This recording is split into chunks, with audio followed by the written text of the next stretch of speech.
Assalamualaikum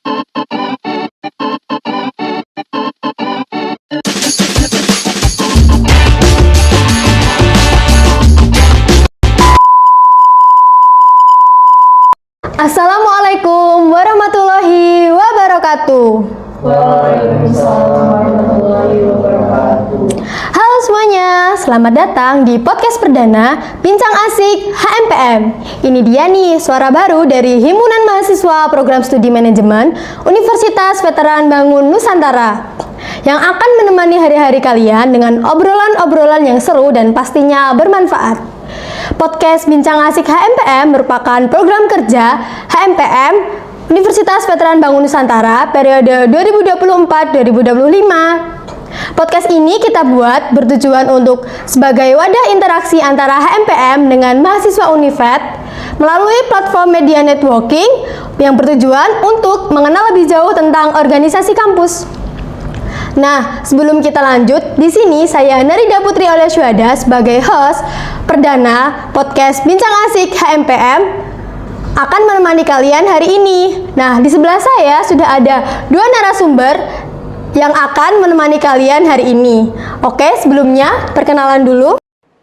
Halo teman-teman. Perkenalkan, nama saya Randy Mafadli. Di sini saya menjabat sebagai Ketua Umum HMPM periode 2024-2025. Halo, selamat pagi teman-teman. Perkenalkan, nama saya Angela Giri Anjani. Saya menjabat sebagai Sekretaris Umum periode 2024-2025. Halo Kak, bagaimana kabarnya hari ini? Alhamdulillah nih, baik, Kak. baik. Oke, sebelum kita mulai, kita kasih tahu dulu nih topik apa yang ada di episode perdana kali ini. Oke teman-teman, episode perdana kali ini topiknya adalah mengenal lebih dekat tentang HMPM.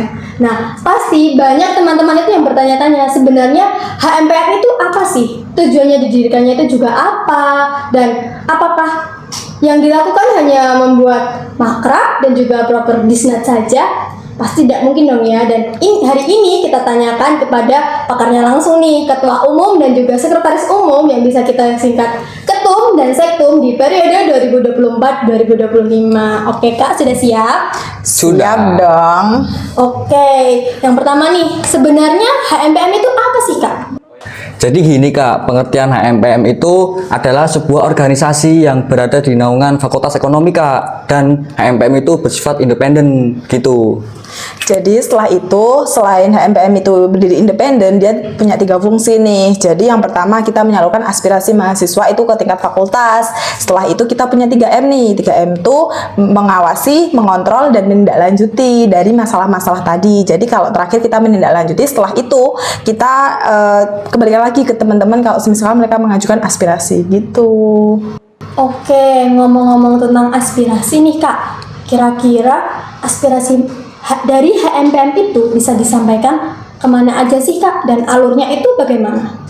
Oh jadi gini Kak, apabila mahasiswa punya aspirasi yang mau disampaikan ke fakultas, itu kan kami punya salah satu divisi Kak, itu namanya divisi advokasi.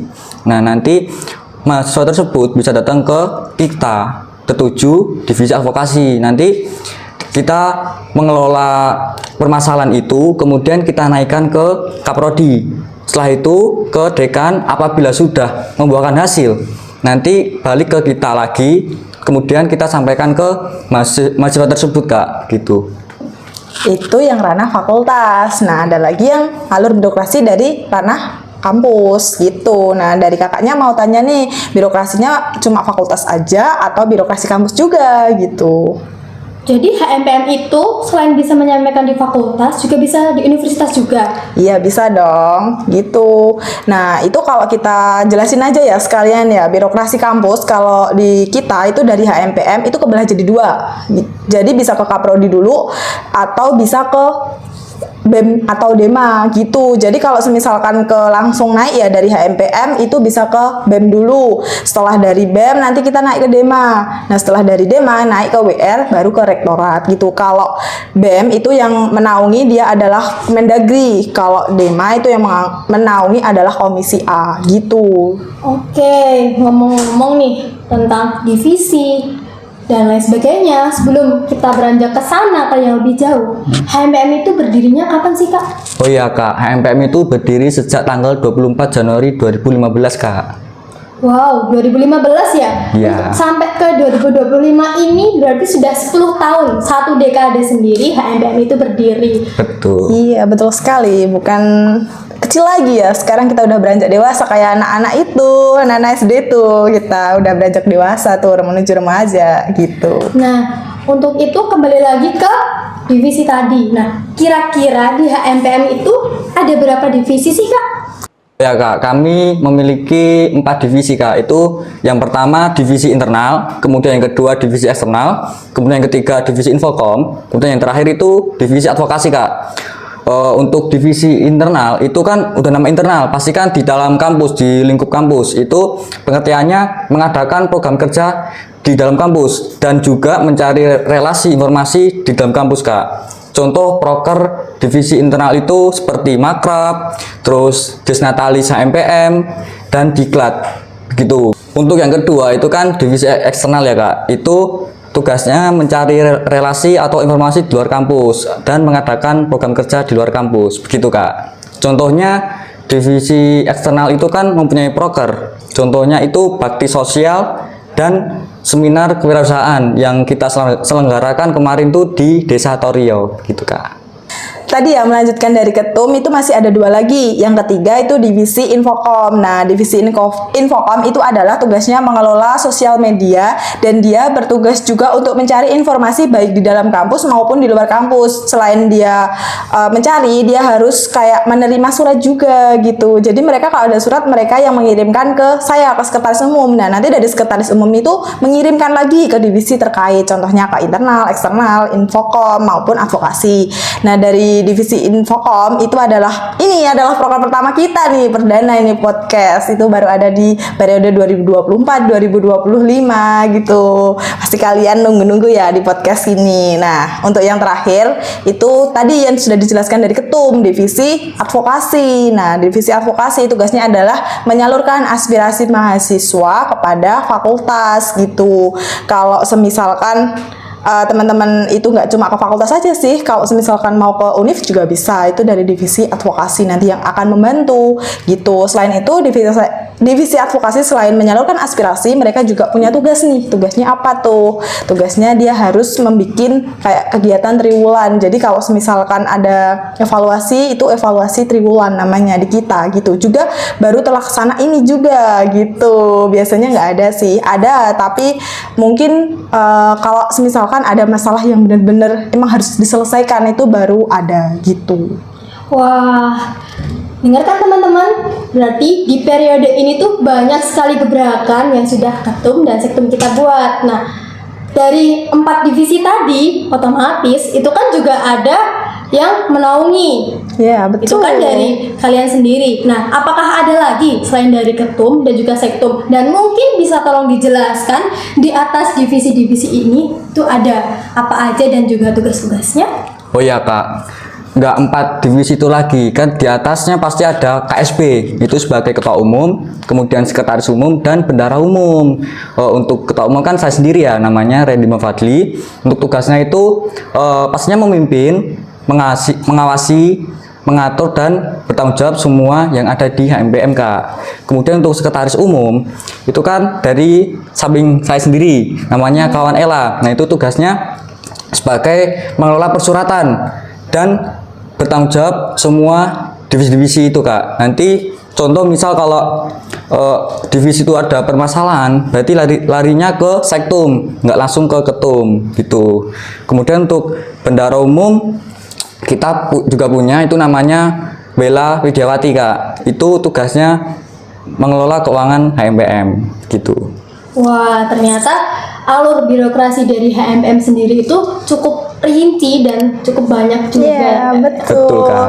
Tapi tadi ketum lupa nih satu nih, sekretaris umum tugasnya tuh. Apa tuh? Tadi lupa ya Tum ya? Mungkin. Nah, tugas dari sekretaris umum sendiri misalkan beliau berhalangan hadir nih. Jadi kalau misalkan mau ada rapat itu yang mengawasi itu dari sekretaris sendiri. Jadi kalau misalkan ketum berhalangan hadir ataupun delegasi keluar, kita itu pasti kan membutuhkan kayak pengurus ya. Nah, jadi nanti kalau misalkan KSB yang diminta nanti atau BPH yang diminta itu nanti 3 jajaran itu tadi yang akan berangkat gitu. Iya, jadi itu sekretaris umum dan juga wakil ketua umum gitu Kak. Oh, istilahnya. jadi untuk sekretaris umum ini sendiri untuk fungsinya atau apa jabatannya itu 2 ya Kak ya? Iya, double job. Wah, ternyata di HMPM sendiri itu tidak hanya membuat proker atau apa, tapi dari alur birokrasi yang ada ini sudah dipastikan anggota-anggota yang ada di dalamnya ini pasti memiliki banyak pengalaman yang tentunya sangat bermanfaat untuk kegiatan perkuliahannya gitu. Ini Kak, ada terakhir yang ada di benakku itu kira-kira organisasi apalagi yang kira-kira itu menaungi HMPM selain dari BEM dan juga DEMA. Jadi HMPM itu kesannya itu nggak cuma kayak apa ini cuma himpunan di kampus-kampus aja gitu. Ya betul, tapi ada lagi nih, satu lagi tuh. Ada 3 kan, Unikfed yang tengah biru sama HMPM tuh. Nah, yang tengah itu namanya HMMI. Jadi HMMI adalah Himpunan Mahasiswa Manajemen se-Indonesia gitu. Jadi kalau kita misalkan ada acara-acara itu pasti kita bergabung juga di HMMI. Contohnya kita kongres HMMI itu sudah dilaksanakan di Kerawang kemarin itu baru aja gitu. Selain itu kita juga berada di HMJM Solo Raya gitu. Wow, ternyata HMPM ini termasuk organisasi yang legal ya Kak ya? Iya dong. Tidak cuma dari alur birokrasinya yang jelas, tetapi juga di kepengurusan-kepengurusan yang di atas itu juga masih ada gitu. Jadi, nah itu dia teman-teman perkenalan singkat di episode perdana Bincang Asik HMPM. Semoga kalian jadi makin penasaran dan gak sabar buat dengerin obrolan-obrolan kita selanjutnya. Jangan lupa buat terus pantengin episode-episode kita ya, karena HMPM sudah menyiapkan banyak topik dan juga bintang tamu yang tentunya sangat luar biasa. Jadi, saya ucapkan terima kasih kepada pendengar setia yang sudah mengikuti kita dari awal sampai akhir. Sampai jumpa di Bincang Asik HMPM berikutnya. Tetap semangat dan sampai jumpa lagi. Yeah. Ayo Kak, yuk.